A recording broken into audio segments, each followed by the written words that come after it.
আসসালামু আলাইকুম সুপ্রিয় শিক্ষার্থী বন্ধুরা, তোমরা কেমন আছো?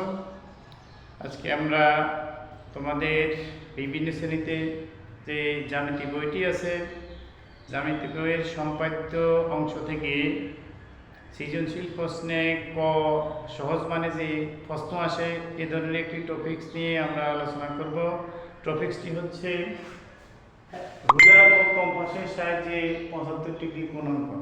এখন কিভাবে অঙ্কন করে আমরা এটি এখন দেখিয়ে দিব। দেখো, প্রথমে আমরা যে কোনো একটি রেখা এবি,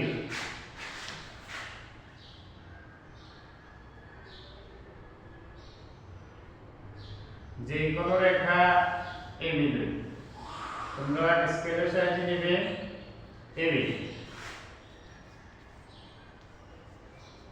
এরপরে আমরা কম্পাস হাতে নিব। কম্পাস দিয়ে প্রথমে এখানে লম্ব আঁকবো।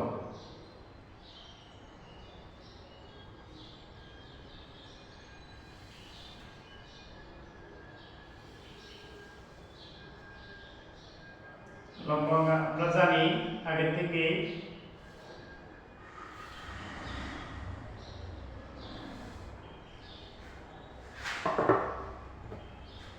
আমরা লম্ব আঁকবো এই লম্ব আঁকি।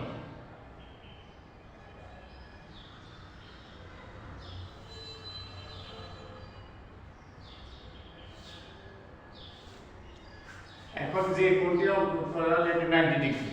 এখান থেকে আমরা কিভাবে 75 ডিগ্রি নিব? দেখো, আমরা যখন এই একই ব্যাসার্ধের যে অংশটা হচ্ছে 60 ডিগ্রি, এটা হচ্ছে 120 ডিগ্রি, আর এটা হচ্ছে 90 ডিগ্রি। তাহলে আমাদের এখানে 60 ডিগ্রি, এই অংশটা হচ্ছে যেহেতু 90 ডিগ্রি হতে হলে এই অংশ থেকে এই অংশ পর্যন্ত জায়গা হচ্ছে 30 ডিগ্রি। ওইটাকে আমরা দ্বিখণ্ডিত করলে আমরা 15 ডিগ্রি পাবো। 60 আর 15 75 ডিগ্রি। তাহলে আমরা এই দিক থেকে আবার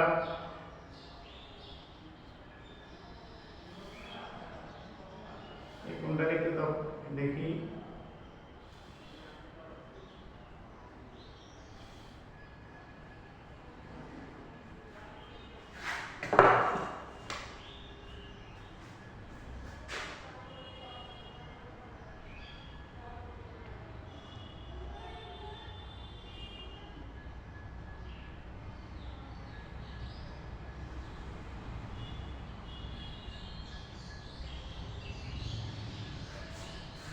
তাহলে দেখো, এটা হচ্ছে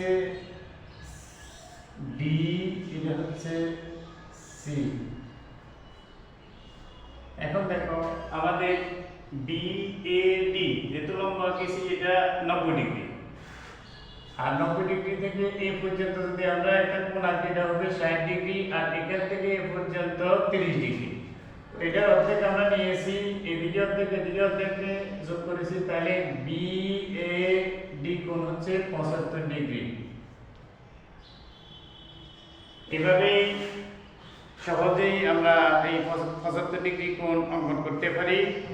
তোমরা বাসায় এভাবে পেন্সিল এবং রুলার দিয়ে চেষ্টা করবে। ভবিষ্যতে আরও আমরা এই ধরনের বিভিন্ন অঙ্ক নিয়ে হাজির হব। সে পর্যন্ত সবাই সুস্থ থাকো, নিরাপদে থাকো, এই কামনায় সবাইকে আবারও ধন্যবাদ জানিয়ে শেষ করছি। আল্লাহ হাফেজ।